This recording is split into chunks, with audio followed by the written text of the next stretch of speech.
আসসালামু আলাইকুম। বাংলাদেশ বেতার, রাজশাহী স্থানীয় সংবাদ পড়ছি শাহানা পারভিন।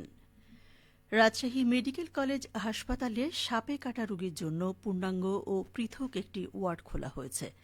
আজ এই ওয়ার্ডের আনুষ্ঠানিকভাবে উদ্বোধন করা হয়েছে। হাসপাতালের ৫৮ নম্বর ওয়ার্ডটি সাপে কাটা রোগীদের চিকিৎসার জন্য ব্যবস্থা করা হয়েছে।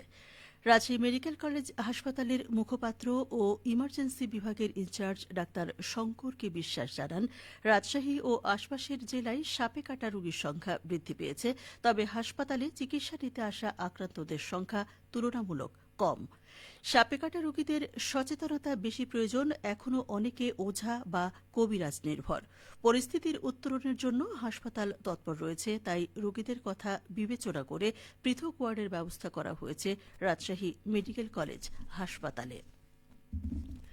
রাজশাহী মহানগরীতে মেট্রোপলিটন পুলিশের বিভিন্ন থানা ও ডিবি পুলিশের বিশেষ অভিযানে একজন সহ অন্যান্য অভিযোগে ১৮ জনকে গ্রেফতার করা হয়েছে।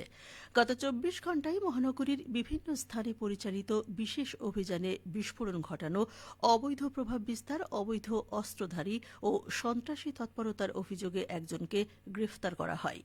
এছাড়াও অন্যান্য অভিযোগে আরও ১৭ জনকে আটক করা হয়েছে, যার মধ্যে ওয়ারেন্টভুক্ত আসামি ১০ জন, মাদক মামলায় ১ জন এবং অন্যান্য মামলায় ৬ জন রয়েছেন।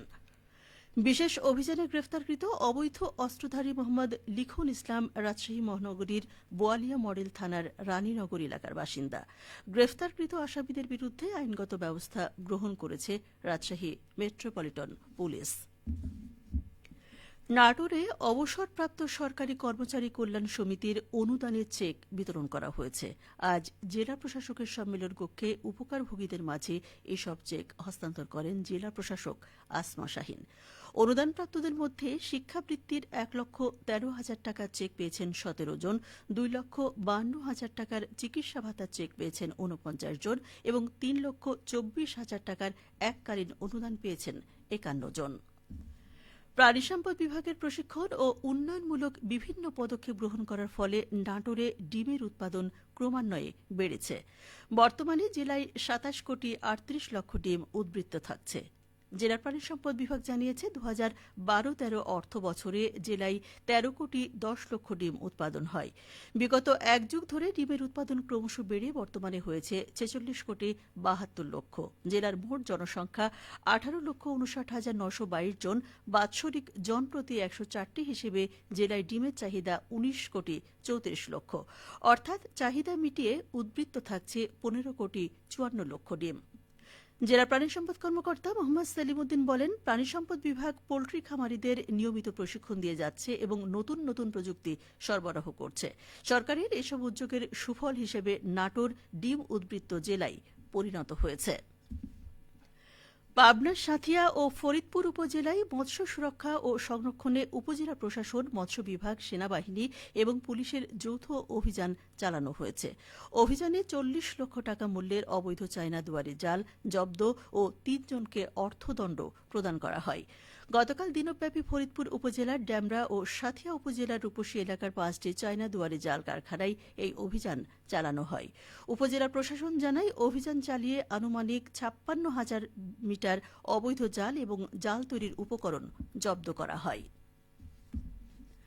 বগুড়ায় প্লাস্টিকের বিকল্প পণ্যের প্রদর্শনী অনুষ্ঠিত হয়েছে। গতকাল দিনব্যাপী পরিবেশ ভবন প্রাঙ্গণে এই প্রদর্শনীর উদ্বোধন করেন বগুড়ার জেলা প্রশাসক হোসনা আফরোজা।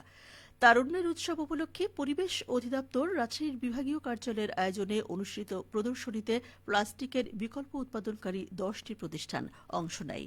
পরে পরিবেশ অধিদপ্তর রাজশাহী বিভাগীয় কার্যালয়ের পরিচালক নীলুফা ইয়াসমিনের সভাপতিত্বে প্লাস্টিকের বিকল্প ব্যবহার শীর্ষক এক কর্মশালা অনুষ্ঠিত হয়। এতে বগুড়ার পুলিশ সুপার জেদান আল মুসা, সিভিল সার্জন খুরশিদ আলম সহ জেলার বিভিন্ন সরকারি ও বেসরকারি প্রতিষ্ঠানের কর্মকর্তারা অংশ নেন। বগুড়ার সোনাতলায় কলা চাষে দিন দিন কৃষকের আগ্রহ বাড়ছে। গত বছরের তুলনায় এবার দ্বিগুণ জমিতে কলা চাষ করা হয়েছে। উপজেলা কৃষি সম্প্রসারণ অধিদপ্তর সূত্রে জানা গেছে, সোনাতলা উপজেলার একটি পৌরসভা ও ৭টি ইউনিয়নে ১৭২০ হেক্টর জমিতে এবার কলা চাষ করা হয়েছে। উপজেলার কৃষকেরা স্থানীয় জাতের পাশাপাশি সাগর, অনুপম, G9, চিনিচাম্পা, তরকারির কলা চাষ করছেন। উপজেলার কৃষি কর্মকর্তা কৃষিবিদ সোহরাব হোসেন বলেন, সোনাতলার মাটি কলা চাষের উপযোগী। পাশাপাশি এ ফসলে উৎপাদন খরচ কম, লাভ বেশি, তাই দিন দিন এই ফসলের প্রতি কৃষকরা আকৃষ্ট হচ্ছে। সবশেষে আবহাওয়া। আজ দুপুর 2টায় রাজশাহীতে তাপমাত্রা ছিল 32.2 ডিগ্রি সেলসিয়াস। এ সময় বাতাসে আপেক্ষিক আর্দ্রতার পরিমাণ ছিল 54%। রাজশাহী ও পার্শ্ববর্তী এলাকায় আজ সূর্যাস্ত সন্ধ্যে 5:32 সংবাদ শেষ হল। আমাদের পরবর্তী সংবাদ বিকেল 4:05।